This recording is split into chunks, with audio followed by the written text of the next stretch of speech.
sevinç dolu. Kim Ramazan ayını severse, sevinç dolu karşılayarsa, Rabbim onu müvəffəq edər. Çünkü günahları bağışladığı bir aydır. Allah Teala öz böyük lütfünü verir. Salihler dualarını elə məhz Ramazan ayına saxlayardılar bütün dualarını. Bu ay insana en büyük verilmiş nedir? Fürsətdir. Ona göre bu aya yetişmək belə Rabbimizin en büyük nəyidir? Nimətidir.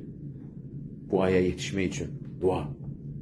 İnsan bu ayda öz nəfsini təmizləyir, paklayır. Oruç tutanlar üçün nədir? Xeyir ayıdır, bərəkət ayıdır, Quran ayıdır. Təqva, dua, səbr ayıdır, səxavət, bağışlama, gözəl əxlaq ayıdır. O qədər fəzilətləri çoxdur ki, ruhu dirildən bir aydır. Ramazan sadəcə ac qalmaq deyil ki, Ramazan qəlbin də toxluğudur. Ramazan Quranla nəfəs almaqdır. Dua ilə ruhun dirçəlməsidir. Səbr ilə yüksəlməkdir. Bu ay bağışlanmaq ayıdır. Yenidən başlamaq ayıdır.